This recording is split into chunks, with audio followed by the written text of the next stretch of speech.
दोस्तों, महाशिवरात्रि आने ही वाली है और जब महाशिवरात्रि की बात होती है तो भोले बाबा की बात होती है। इतिहास गवाह रहा है कि भोले बाबा ने समय समय पर ऐसे चमत्कार किए जो समाज कल्याण के लिए बहुत ही जरूरी था। दोस्तों, आपको जानकर हैरानी होगी कि इस बार महाशिवरात्रि के आने के पहले ही चमत्कार होने शुरू हो गए हैं और इस बार जो चमत्कार हुआ है उसे सुनकर आप हैरान हो जाएंगे। जी हाँ दोस्तों, महाशिवरात्रि आने में कुछ ही दिन बचा है। उससे पहले ही भगवान शंकर ने अपना चमत्कार दिखा दिया है। काबा, जी हाँ, मुसलमानों का वो शहर जहाँ वो टेकते हैं अपना माथा, वहीं पर महाज्योतिर्लिंग अपने आप प्रकट हुआ है, जो पूरे विश्व भर में एक चमत्कार माना जा रहा है, जिसे देखकर मुसलमान हैरान है। पूरे इस्लामिक देश भय से कांप रहे हैं।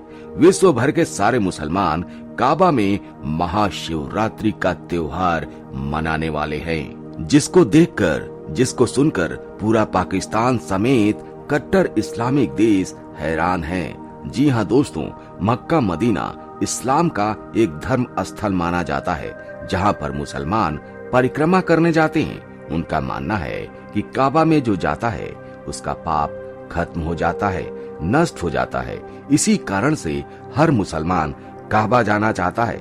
लेकिन दोस्तों, हिंदुओं का मानना है कि काबा में भगवान शंकर का वास है और अगर इतिहासकारों की मानी जाए तो काबा अरब का प्राचीन मंदिर है जो मक्का शहर में है। विक्रम की प्रथम शताब्दी के आरंभ में रोम के इतिहास लेखक धौद्रस सलस लिखता है कि यहाँ इस देश में एक मंदिर है जो अरबियों का अत्यंत पूजनीय स्थल है। इस कथन से इस बात को बल मिलता है कि काबा और भगवान शिव का कोई न कोई प्राचीन जुड़ाव जरूर रहा है।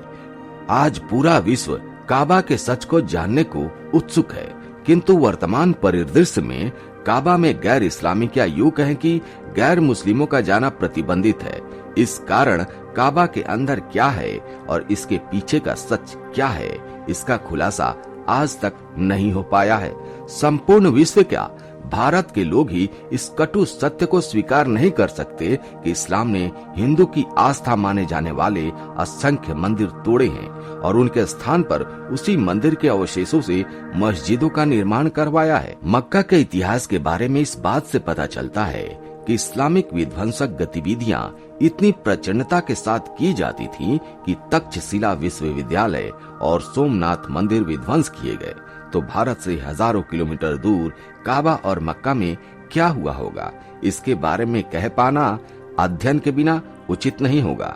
इस्लाम का नींव इस आधार पर रखा गया है कि दूसरे धर्म का अनादर करना, उनको नेस्ताबूद करना और उनके पवित्र स्थलों को खंडित कर वहां मस्जिद और मकबरे का निर्माण करवाना। इस काम में बाधा डालने जो भी लोग जाते थे उन्हें खत्म कर दिया जाता था और ये इतिहास चीख चीख कर कहता है, भले ही वो लोग मुस्लिमों को परेशान न करते हो। मुस्लिम आक्रांताओं के हमले से मक्का और मदीना के आसपास का पूरा इतिहास बदल दिया गया। इस्लाम एक तलवार पे बना हुआ धर्म था और रहेगा और इसका अंत भी वैसे ही होगा। लेकिन दोस्तों, पीएन ओक ने सिद्ध कर दिया है कि मक्केश्वर शिवलिंग ही हजे अस्वद है। मुसलमानों के सबसे बड़े तीर्थ मक्का मक्केश्वर महादेव का मंदिर था। वहाँ काले पत्थर का विशाल शिवलिंग था जो खंडित अवस्था में अब भी वहीं पर है। हज के समय संगे अस्वद अर्थात संग मतलब पत्थर, अस्वद अर्थात अश्वेत यानी काला, यही कहकर मुसलमान उसकी पूजा करते हैं और उसी पत्थर को चूमते हैं। वो कोई और नहीं, महादेव का मक्केश्वर मंदिर है। और दोस्तों, केवल यही नहीं, एक प्रसिद्ध मान्यता के अनुसार ये माना जाता है कि काबा में पवित्र गंगा भी है, जिसका निर्माण महापंडित रावण ने किया था। रावण शिव भक्त था और शिव के साथ गंगा और चंद्रमा के महात्म को समझता था और यह जानता था कि शिव कभी गंगा से अलग नहीं रह सकते। जहाँ भी शिव होंगे पवित्र गंगा की अवधारणा निश्चित ही मौजूद होगी। काबा के पास भी एक पवित्र झरना पाया जाता है। इसका पानी भी पवित्र माना जाता है। इस्लामिक काल से पहले भी इसे पवित्र ही माना जाता था। रावण की तपस्या से प्रसन्न होकर भगवान शिव ने रावण को एक शिवलिंग प्रदान किया था, जिसे लंका में स्थापित करने को कहा था। और बाद में जब रावण आकाश मार्ग से लंका की ओर जाता है, पर रास्ते में कुछ ऐसे हालात बनते हैं कि रावण को शिवलिंग धरती पर ही रखना पड़ता है। वह दोबारा शिवलिंग को उठाने की कोशिश करता है, पर खूब प्रयत्न करने के बाद भी शिवलिंग उस स्थान से हिलता नहीं है। वेंकटेश पंडित के अनुसार यह स्थान वर्तमान में सऊदी अरब में मक्का नामक स्थान पर स्थित है। सऊदी अरब के पास ही यमन नामक राज्य भी है, जहां भगवान श्री कृष्ण ने काल यमन नामक राक्षस का विनाश किया था, जिसका जिक्र श्रीमद् भगवत पुराण में भी आता है। दोस्तों, काबा में जो झरने का पानी पाया जाता है, इसे मुस्लिम अब्बे जमजम के नाम से जानते हैं और इसे भी वो पवित्र मानते हैं जैसे सनातन में गंगा को पवित्र माना गया है। और इतने सारे साक्ष्य हैं, तो दोस्तों आपका क्या कहना है? क्या ये मक्केश्वर महादेव का शिवलिंग नहीं है? क्या ये मक्केश्वर महादेव का मंदिर नहीं है? आखिर क्या है काबा?